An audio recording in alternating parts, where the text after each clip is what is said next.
Hello, in this episode, we'll overview neural networks and go through a worked example. So here's feeding the signals forward for the neural network we saw in the previous episode. And here we just have like two layers, which it takes input and then outputs. And the weights from 1 to 1 is 0.9, and 1 to 2 is 0.2, and 2 to 1 is 0.3, and 2 to 2 is 0.8. And we get two inputs, 1 and 0.5 here. So how do we get the output out of it? Let's see. So input 1 times 0.9, and then input 2.5 here times 0.3, which we get to 0.74. And then input 1 times 0.2, you're going here, and 0.5, input 2 times the weight 0.8 from 2 to 2. Doing this gets 0.64. So this is how you get the output. So it's transmitted signal going here and here, here and here with the weights. And we just have accumulated in the center. Let's not have an activation. It's just linear activation. It just gives out the signal itself. Okay. If you look at it and simplify this notation a bit, you can see that here, this is output, and this is the second output. But what you can see here is that you can sort of like see this is like a matrix multiplication. Like if you write a weighting matrix here like this, and an input here, so 1, 1, 2, 1, 1, 2, 2, 2, multiplying here, 1, 1, 2, 1 with input 1, 2 gets you this, and 1, 2, 2, 2 with input 1, 2, we get you this. So what I'm trying to say is that rather than typing this all here, and when the node changes, you have to type even more and change the formula, you can just have a formula in a weighting matrix and have the inputs, and then the formula is just a weight times input in a matrix form, which makes it simple. So this is one of the message. And there are many programming languages that do it very quickly, like MATLAB. And how should we attribute the error is the next question. So once we have, let's say, computed like 3 to 1 and got something, made a prediction, but then there's this target, which is the correct answer it's supposed to be. So, and the prediction and the correct answer is not quite matching. So you have an error. How should you change the weight? Meaning, how do you reflect this error to adjust the weights? And how much of this error is attributed here and here? You could just do it equally, like split the error in half and attribute and adjust it here half and hit here. Or you could just do 2 to 1 and then many.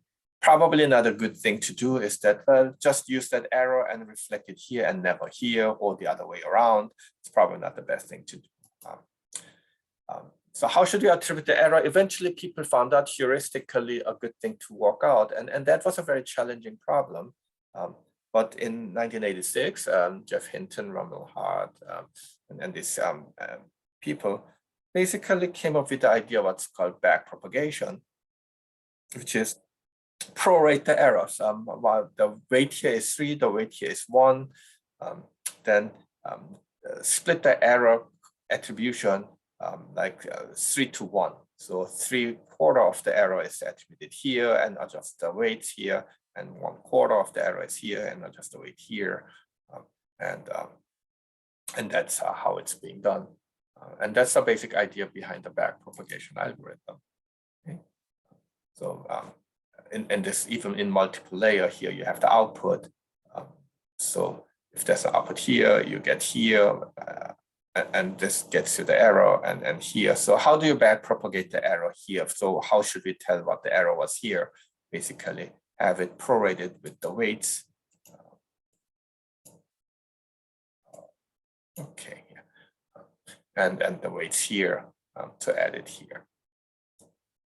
For example, in an example,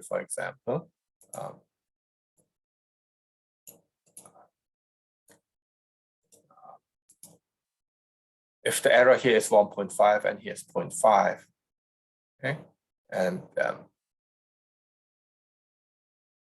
and here, for example, so it's 2 and 3 here, the weight is 2, the weight is 3 here, then 0.6 goes to this branch, and out of 1.5, 0.9 goes to this branch.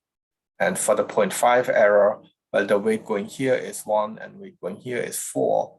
So then 0.1 of the error goes here, it's 1/5 of it, and 4/5 of it goes to here. So which end up being the error here, basically 0.7, adding this 2, and the error here is 1.3. And if you look at it, you can all again write it as a matrix form, the weighting matrix here, except that it's flipped around its diagonal. So it's what we call a transpose of the weighting matrix, and multiplied with the errors here will get you the hidden layer, the layer right behind the output layer. Error is basically computed as such. So this is sort of a simple way of illustration how we attribute the errors backwards. So, we call to summarize it, we use the error to guide how we refine the model, the parameters, change your link weights, and the error at the output node. It's fairly easy. You just have the difference between the desired and actual outputs. But the internal nodes, heuristically, the backpropagation idea is that to split it in proportion to the link weights, and backpropagating the error can be expressed in a matrix multiplication as well, which makes it convenient for computers to compute. So how do we actually update the weights? For the simple situation with the 3 nodes, 3 layers, it is still doable, but it looks like a horrendous formula that you need to take the derivatives and all that. What? So instead of doing this, and when the node gets 100 nodes, 20 layers, it kind of gets very hairy. So people try something different, which is the idea is like if you're on a hill and you cannot see far away, but with your flashlight you can see right in front of you, you just myopically go down the hill here. If this in analogies, the mountain heights are like the size of the arrow. You want to go where the size of the arrow is small. It's like having a flashlight here, climbing down the hill, which we call gradient descent. Okay? And the idea is that if you have a gradient here, you can see the slope here very locally. Just go against the slope, down, down, down, here, down, down, down. This is sort of the idea called the gradient descent, instead of explicitly taking the derivative of the whole neural network. So how do we do this is that, well, there's a desired output and the actual, which we call error. Actually, to make the signs like the minus and pluses a fair comparison, because both plus and minus errors are bad and we want to reduce them, we square it. And then, well, there's a chain rule that you can do. And with this gradient descent idea, you just have to worry about the immediate step in the previous node, because you're just myopically going one step down here, rather than taking account into the whole neural network. And then the algebra becomes doable. That it's the error and the derivative of just the previous or current node, the derivative and the previous node, and the whole error and how the weight, particular weight should be adjusted, can be computed. And once you compute that gradient, basically, remember the learning rate, we tone down the error, amount of error that we want to reflect in the weights. So the new weight is the old weight minus, because we are going against the gradient. So you're going the minus direction of the slope, but with a learning rate.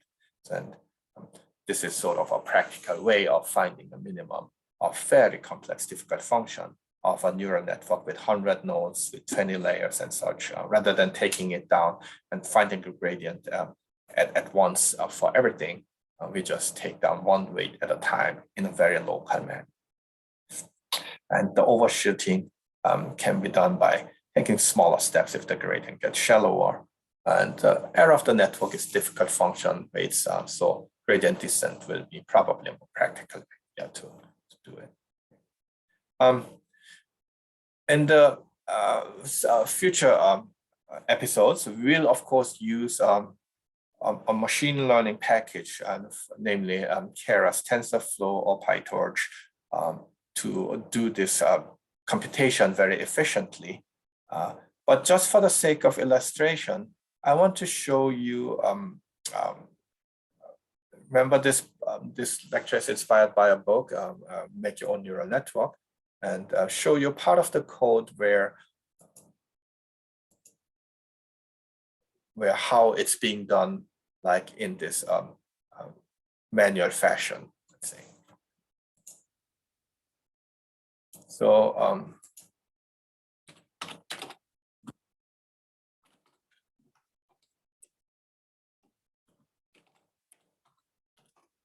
she is the person who wrote a book. That's the basic idea of this. And he posts his code on GitHub. That's the repository for this. And let's just take a look at this neural network, the second one. Okay. So let me just open it up.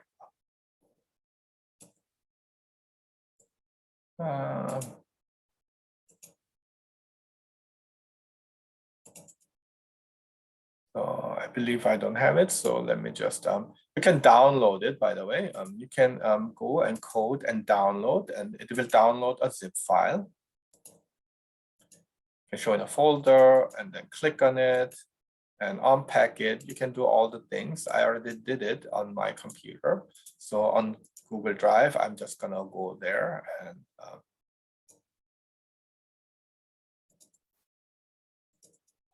open. So the second file here, part 2 neural network IPYNB file. That's why I want to upload here.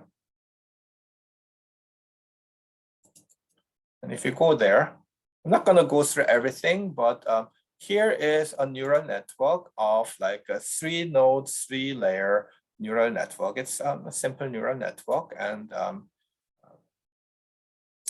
he tries to here in his book provides a Python example of it, and it's illustrative that how he manually does everything. So it takes the number of input, hidden, and output nodes, which are 333. And what I want to emphasize here is that, well, after initializing the weights of the hidden layer and weights of the output layer and setting a learning rate, what it does is that here, multiply the W output with the output errors to get the hidden errors. You see that here, or the forward here. You have a NumPy array, multiply the WIH, the weight matrix, with the inputs, which is equivalent to weight matrix with the inputs. He does basically, there's no magic. In Python, you can manually code these matrix operations layer by layer and do the calculation, and then you can run it. But what I want to point out is that this can be done when the neural network is fairly small and simple. But if you have like 100 nodes, and if you have to actually add a layer, then what will happen? We'll basically have to rewrite the code here, the matrix algebra, and all this will change. And it kind of gets inconvenient every time you have to change the link. So what we'll show in the next episode will be how to do this. And thankfully, Google engineers developed a package, machine learning package that will do the neural network computation easy. It's called TensorFlow Keras. So we will see how to do this in a more efficient manner. Okay.